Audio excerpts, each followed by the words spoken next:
All right. So I got to ask you this before we go back into your history. So you moved up to Vermont from Yeah. Massachusetts. What's that been like for you, man? It's been it's been refreshing. I've my dad's from Copenhagen, Denmark, where it gets pretty cold in the winter, but people still drive their bikes to work. Um, so I enjoy the cold. And my wife and I, we started a farm. We got when right now we got the two horses, the nine goats, and I mean over I love 50 goats. chickens. Oh man, we bottle fed them from birth, so they're practically human. And they're the most loving creatures you'll ever see. I mean, I pull in the driveway and like they're just like dad. So I mean, you could never get depressed when you have goats. They're up here. They're just the funniest creature. But the music scene up here is killer. I mean, the um, live music is the life's blood of this place, and original music is even more so. It's really wild. There's a ton of support. Um, it's less centralized than it is in Boston and Mass. Like with you've got your kind of your scene. I don't know. I would say monopolized in a way. Up here, there are maybe 50 publications that cover local music. Doesn't matter where you live. Where are you, like Southern Vermont, Central, Eastern, Western? Where are you? I am. I guess you would say South Central. I live in South Wallingford, which is just excuse me, just south of Rutland, the one of the like two or three cities in Vermont. Um, You're right off Route 91, probably, right? no, right off Route 7. Oh, seven. Yeah, we're kind of kitty cornered near Granville, New York, on the west side of Vermont. It's 15 minutes to New York from my house, and Nice. so we get that kind of scene too from Saratoga, Albany, where there's a thriving Yeah. live music scene, and some really, I mean, there's a lot of jam bands. You got to be prepared for that. It was 50 degrees last week, and if I rolled down my window on the drive home, and you can hear the Grateful Dead playing in everybody's backyard. So I mean, it's a pretty popular thing up here. But Cool. yeah, it's awesome. I've never been Cool. I happier. figured I'd ask you that first. Let's go Yeah. back to your childhood. I know you were born in Florida, and then when did you actually move to Massachusetts? Um, in my teen years, my I ended up going to high school in Mass, um, but I went back and forth a lot. My father and his family lived in Florida for a while. He ended up passing down there, and my younger brother was in Spring Hill. I just lost him a year ago in November. Oh, I'm sorry, man. Yeah, it sucked. He had brain cancer. I wrote a few songs for him on my last record. Um, but my mother still lives down there, and so I used to one of my first like big boy jobs was long lining. From I'd go out sword fishing, and um, that was a good gig down there. But you know, uh, around I think I was 13 or 14, came up to Massachusetts, and I one of my buddies' brothers was in a band. They were called Abbey Normal, which it was a cool band back in the day. And through him, I met Mark Schleicher, Oh, and Mark.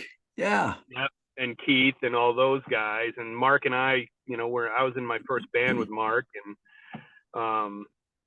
called Crazy Frank, with it was a bunch of really cool kids, and we had a blast. And so it kind of, as soon as I got up here, it was like I jumped right into the music scene up here. And I played the Rat.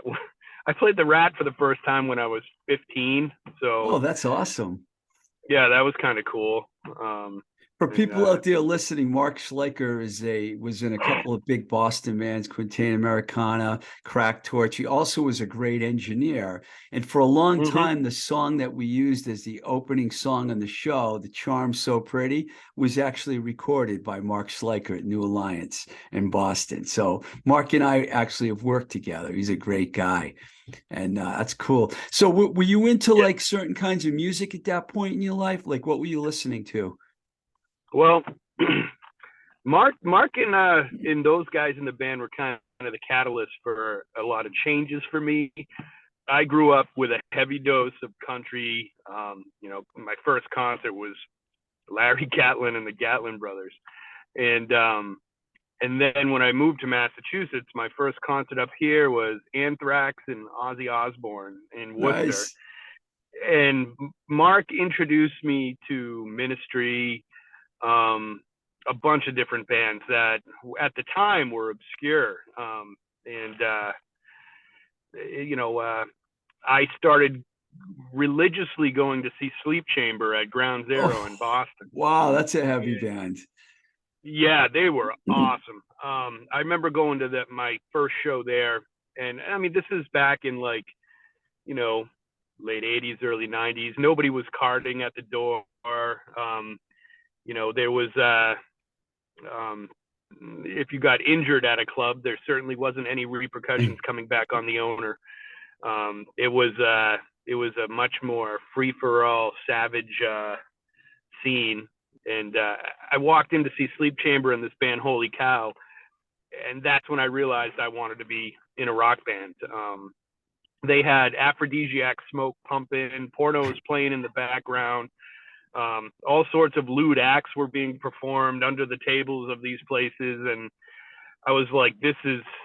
I know this is all the things my grandmother told me about that in the Bible that you'd go to hell for. But it was like I was like at that point, like, man, this is so worth it. Right, right. Was it soon thereafter that you got Bone Dry System going? Yeah, Bone Dry. Bone Dry was the band right after Mark and I was actually in a band with Mark's brother Keith, and after that band with Keith, we had Bone Dry System, and that was cool. It took off. I mean, we got pretty big back in the early '90s, mid '90s, and we had a lot of fun. Yeah. And I know you talked about in an interview that I read about how you started going in, you felt yourself going in a more grungy direction around that Yep, time, and your style yep. changed a little bit again. You've gone through some style changes to get to where we are now, which was a real big style change. Talk about that period of your life and what that was like doing the solo thing. Because I know you were getting airplay in Yeah, Boston and you were pretty popular on the local music shows and things. yeah. We when I started my solo thing, it was it was kind of weird. It was almost it was almost like an ex-girlfriend situation when you start seeing someone else, but you're still friendly with her. The guys from Bone Dry and I never really lost touch. I suppose we never really broke up. We were always still kind of in love, and so they'd come out and see my solo stuff, and my drummer Jay was playing with Dennis from the Bosstones for a while in a band called Chubby. I remember Um, Chubby. Yep. yeah, and we kind of circled each other doing our thing, and I guess I was doing okay. I mean, I've always had that like kind of staple kind of family group in Boston. I mean, yourself included. Back in the, I mean, when you used to book me, there was such an enthusiasm about local music. That's one of the things I've always loved about you, was like you were just always been so passionate about supporting indie art. And Carmelita was great. And I mean, I felt like I made some friends. I mean, every time I talk to Carm, I talk about that time we went to Coriana's in Cambridge, and I got kicked out for chasing people with a fish head. And I think Jill was there, and but yeah, that was a fun time. But You're a rebel, dude. You were a rebel. I had a lot of fun. I mean, the rock and roll stories that I have from Boston, pushing my buddy Tim home from Bun Ratty's in a shopping cart I had to steal from Shaw's because he was too hammered to make it back to Alston. And we had a blast. But yeah, my solo thing just kind of came and went. Different players came in and then left, and I've always been a fan of Tom Petty and the way Right. he was genreless. He was just Tom Petty. He had absolutely free reign when it came to what he wanted to do musically. He could play a more punk song, or he could play a more country leaning tune, and it was still Tom. And that's somewhere I always wanted to get to. This particular project, I have a song called Five Horses, and when I released that album, it was immediately Song of the Week on Boston Emissions. I found myself maybe getting a little jaded after that, because some of the local music shows were like, man, this is kind of cool. Doesn't really fit in with everything else we're doing. So we're going to stop playing it now. But I've just kind of used that for motivation to just keep going. And Right. I wanted to ask you about I got to talk to you about your period from April 20th to now, because yeah, you get your fourth. I mean, this is why I wanted you on the show, mainly because your body of work is incredible in the last 2.5, 3 years.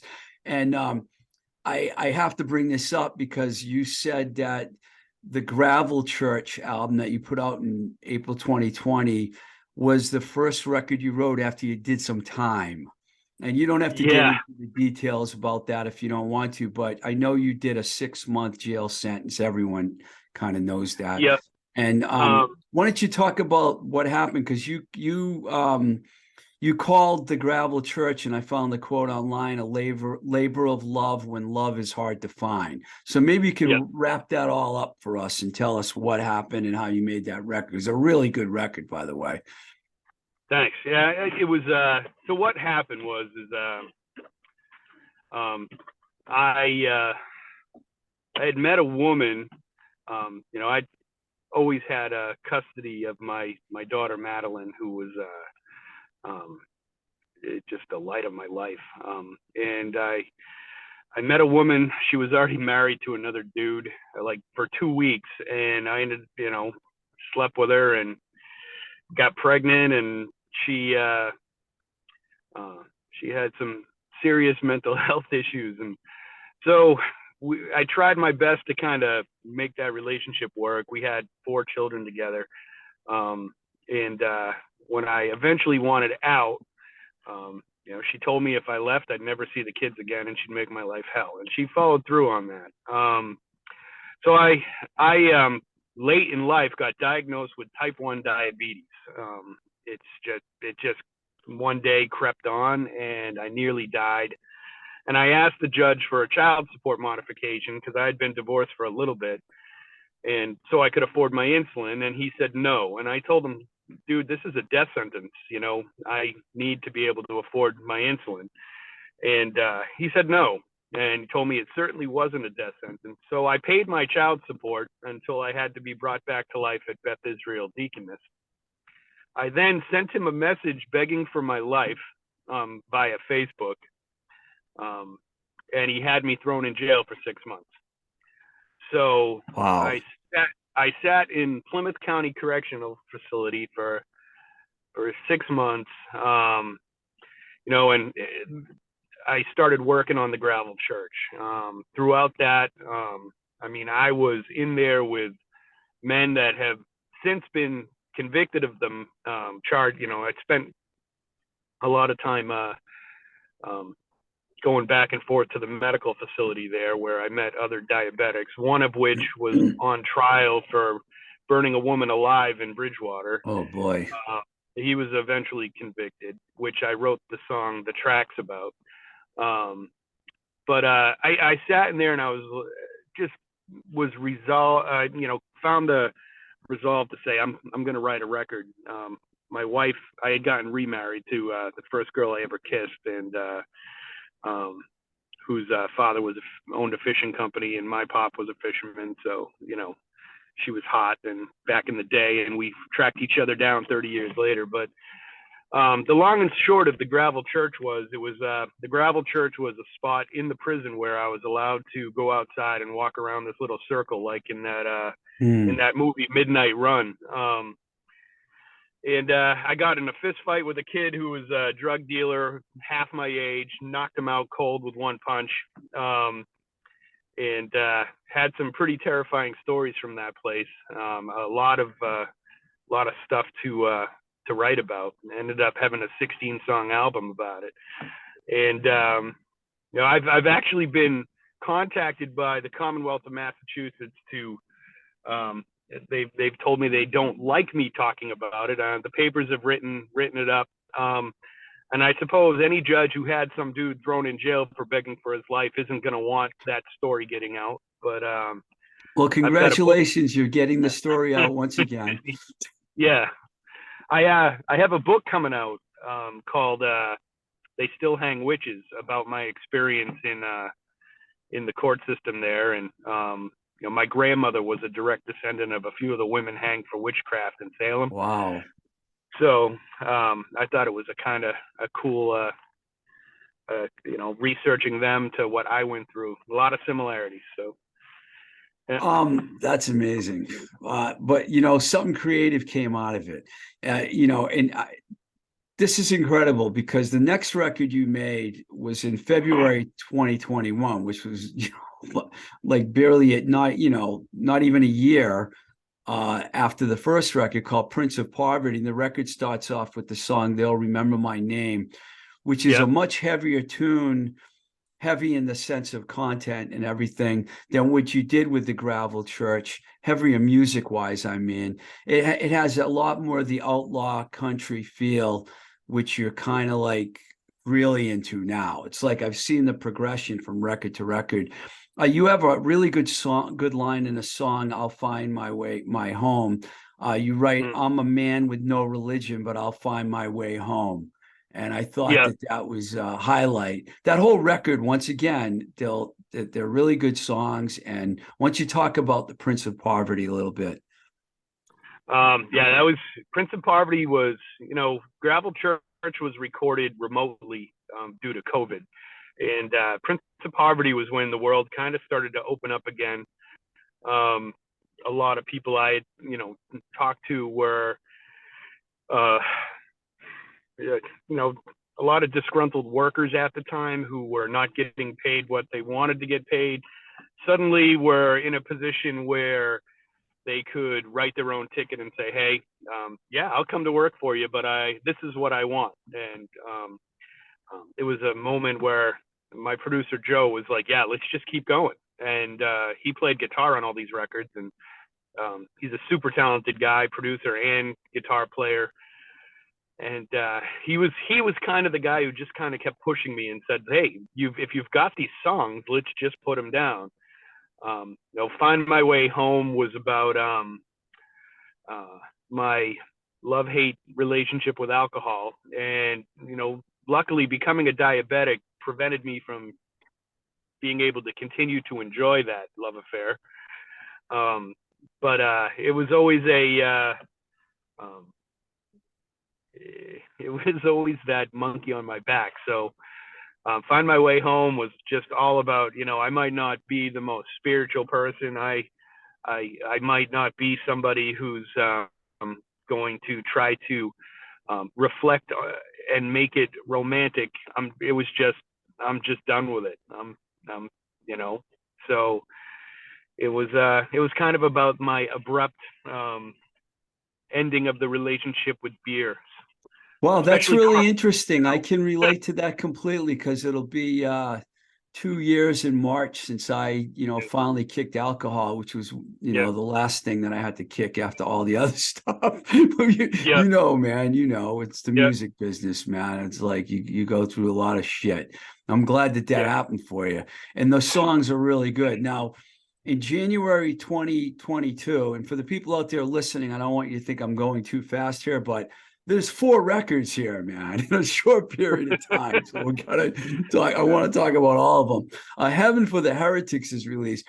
This Yeah. record, in my opinion, just my opinion, seemed to pull it all together for you. When I Yeah. listen, it's like a Steve Earle record. It's like a full-on alt country. It's got that outlaw feel. The songs are really good. One of which I'm playing on the show. We'll talk about in a minute. Family owned. I'll Break Your Heart Again is a deeply honest track. And I wanted to ask you about that track, first of all, because you write songs that I can tell. I know the word heart is in this song, but you write from the heart. And it's really someone like me that listens to your music can tell that you're writing about personal experiences. You know how some people force themselves to write? I don't think you're one of Yeah. those guys, Kristian. Well, it absolutely comes from the heart. Sometimes it comes from a little darker place. I've always had I've always fought depression. I've always, I mean, some of the things I've been through life, I went one time to see a psychic, and she told me that when I was choosing my next life, I pushed someone else's soul out of the way because I felt that they weren't ready for this life and that I would be better suited for the suffering. And I always thought that was really cool. A psychic, huh? Wow. Well, she was A very therapist cool. probably wouldn't say that. Yeah. I know I'm in therapy every week myself, but I mean, a psychic. Yeah. That is an interest. Wow, go ahead. That's Yeah. interesting. She, she was Maureen Hancock. She was a very, she's got a TV show and everything. And I just Oh, happened to be I had an ex-wife who was really into that stuff. I always used to say, I don't understand why people are trying to talk to the dead. If your ancestors get the secrets of the universe and they're still hanging out here, they're not very cool, you know. But yeah, the songs that I write, they come quick. I've never had to put much effort into them. Really, they come fast, and I think that the lyrics, are the most important part. It's today's music scene. I talk a lot about, the difference between propaganda and art, and how a lot of the stuff that we listen to could, very well just lull you to sleep. I mean, beer, guns, girls, is all you hear on the radio on the country stations. It's almost like the same material we had back in the 80s where it was like, yep, it's just fast cars, girls, and getting hammered. I think we're socially, a Heaven for Heretics. I have a daughter who's married to a woman. Um, I, I, I myself, I've always, I've never really understood the the taboo of the fear of same-sex marriage or homosexuality, and or just sexuality in general. I've always thought it was nobody's business but our own, and that people should live the best life they want to live. Exactly. Yeah, I And agree. a Heaven for Heretics was about how it seemed like the world was opening up, like we were finally the freedom of the human heart was happening.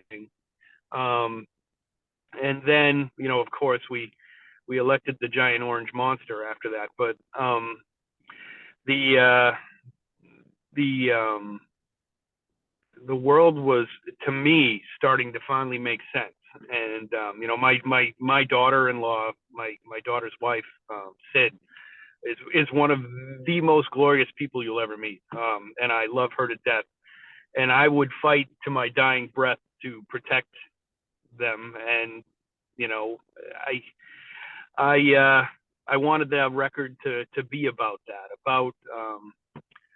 about protecting the things that I love, and about not taking the bullshit and the propaganda anymore.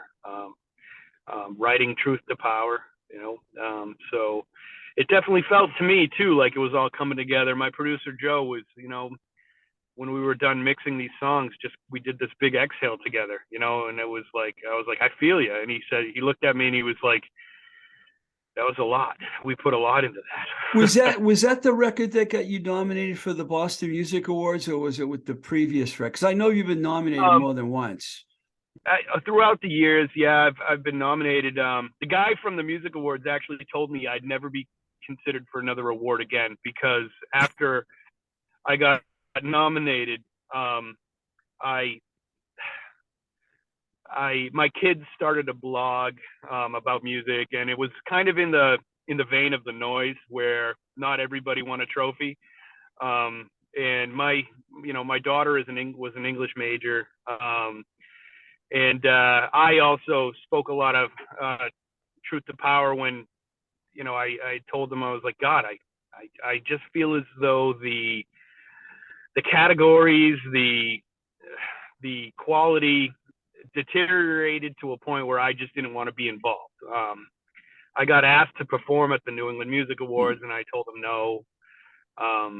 And I just felt as though mainstream pop culture had made its way into the world of independent music, and I didn't want to have anything to do with it anymore. And It's really funny, you know, I've joked about this before, because I have a really, what I like to consider a very popular podcast, especially in the Boston area.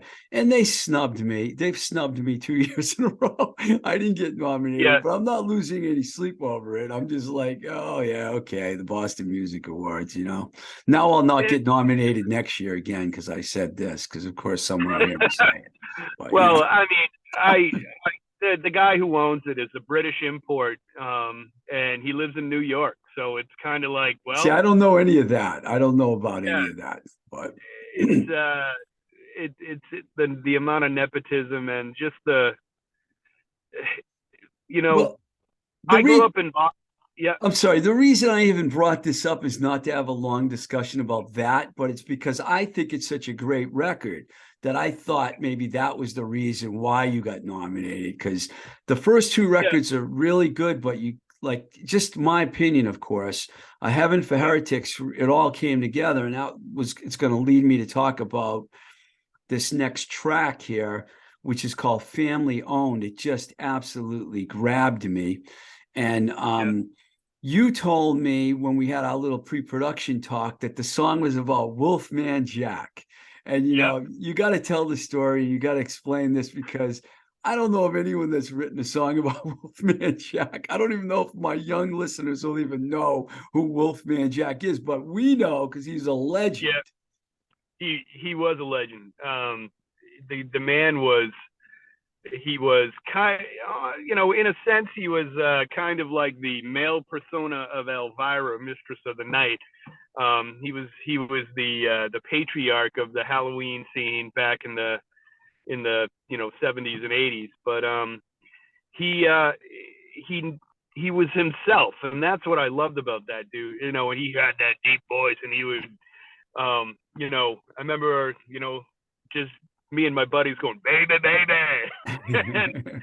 and you know, copying Wolfman Jack in school. And he was just that, you know, one of the first outlaw radio guys who, you know, was just unabashedly himself. And it was cool. And I decided the man deserved a little bit of a homage to his career. I mean, I was reading that his wife had him buried in their front lawn. Wow. I think it's down in, like, he's either in the North or South Carolina. But I mean, he was definitely an original, and the song just kind of happened. You Well, the know, song's really good, man. It really hits you, man. You know, it's a good song, you know. I yeah, love it. I love it a lot, man. In February, 2023. Hard to believe we're saying that. You're going to Yep. release your fourth record, which is done. And Yep.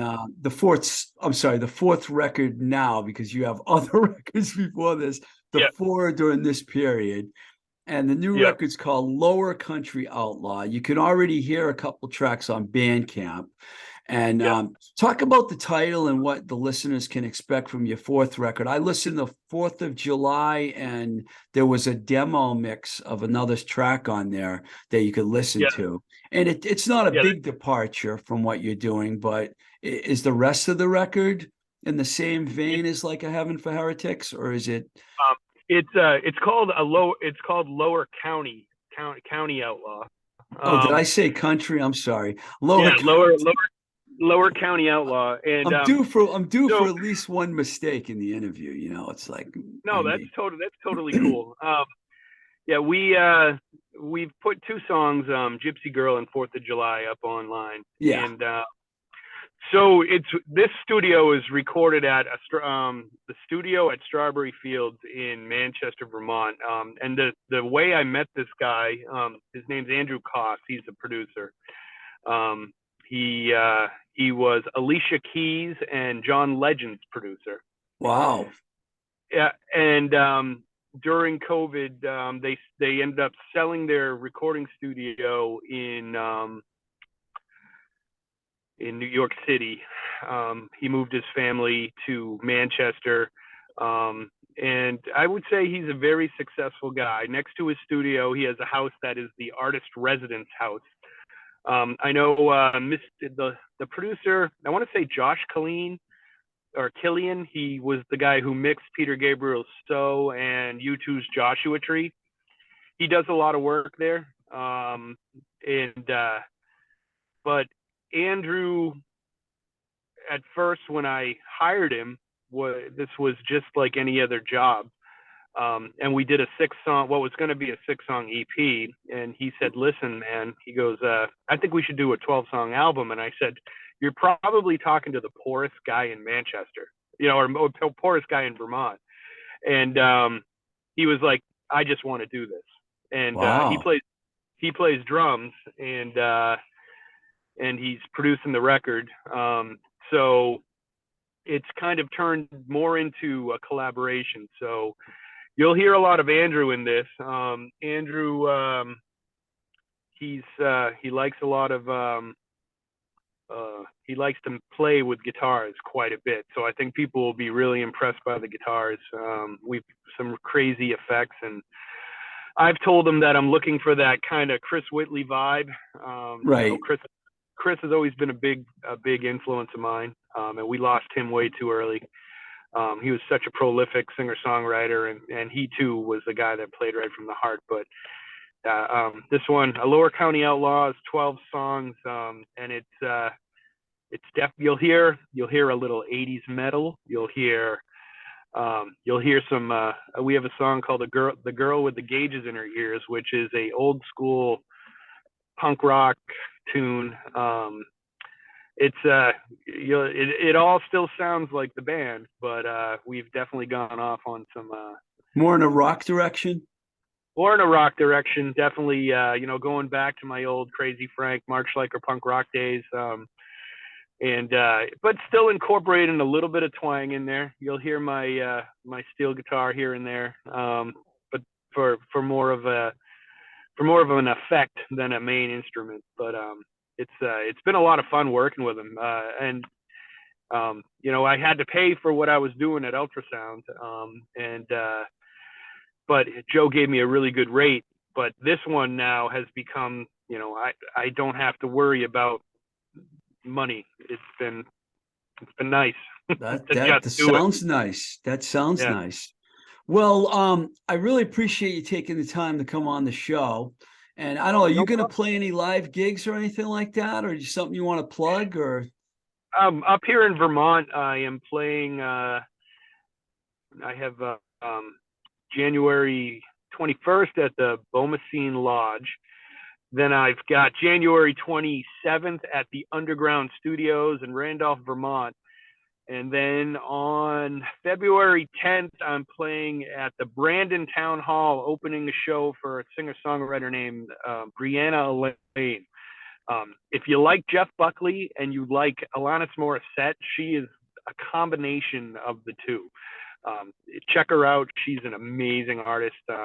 25-year-old singer-songwriter, single mom who has decided that she is going to try her best to just play music for a living.